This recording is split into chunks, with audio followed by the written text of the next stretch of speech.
Parashat Emor, coming in the same week, at the end of the week of Yom HaTzmaut, develops a concept that we speak about on Yom HaTzmaut. We look at Medinat Yisrael as Reshit Tzmichat Geulateinu, the beginning, Atchalta de Geula, we're in the beginning process of the redemption, but we know we have a long way to go. We get to the end of this week, and what do we have? The Parashat Emor, which talks about the kedusha, the sanctity, the holiness of the Kohanim, and how they must serve in the Bet HaMikdash, and rules regarding priesthood. Because that journey isn't complete yet. We're missing the focal point, the Bet HaMikdash in Yerushalayim, with the sanctity, the kedusha, the holiness that will complete that journey.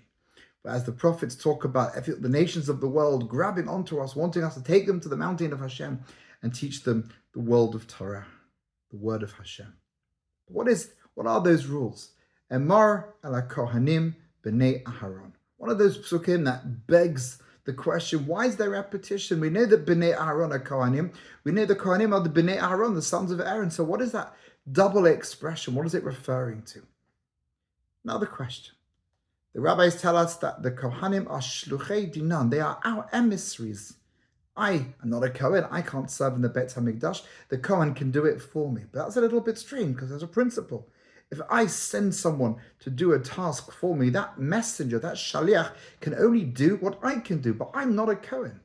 So how can I send someone to perform a service on my behalf that I can't perform? Seems to go against the principles, the legal context of a shaliach, of an emissary or a messenger. Gets even more complicated. There's a concept of a halal. Somebody who is born, his dad's a Kohen, but his dad's had a relationship that he shouldn't be having, created a child. And this poor little Kohen loses an aspect of his priesthood. He is not eligible to serve in the Bet HaMikdash. He isn't fit to do the job that the rest of the family are able to, the family of the Kohanim, that he is excluded from. So what's going on here? See, there are two aspects of the sanctity of a Kohen. There's the intrinsic sanctity of being B'nai Aaron, one of the sons of Aaron. It's inherited holiness. And then there's the aspect of being a Kohen, Lechahen, someone who serves in the Bet HaMikdash.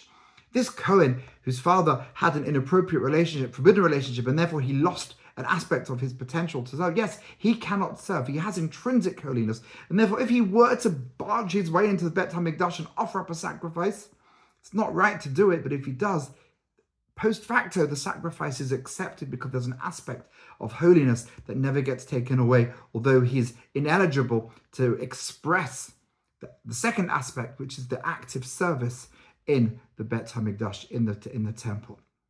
Let's go back to that first question then, the main question. How is it that we can send messengers to serve in the temple on our behalf? How can they be called shluchei dinan, our messengers, and we can't do any of it? We have to remember, as Hashem told Moshe Rabbeinu before he gave us the Torah, you'll be a mamlechet Kohanim v'goy kadosh, we'll be a nation of priests. There's another pasuk which I'm going to read to you from the book of Yeshaya, chapter 61. You will be called God's Kohanim. They will speak of you as the ministers of our God. Yes, non-Kohanim, we can't serve in the Bet HaMikdash. We lack that holiness, that intrinsic kedusha that Kohanim born to the family of Aaron have. But there's an aspect of being a Kohen. We are God's Kohanim to the whole world, teaching the world about Hashem.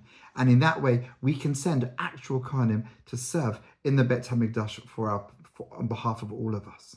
So in this week that we celebrated the awesomeness of the miracle of Medinat Yisrael, let's keep davening and yearning for that time. Mala haaretz deret Hashem, the whole world will know about Hashem. And everyone will sit under their vine and under their fig tree. Lo yisa goy al goy charev, nation will not lift up sword about a nation. And we can fulfill our national destiny with the Bet Mikdash in the center of our capital city, Yerushalayim. Shabbat Shalom.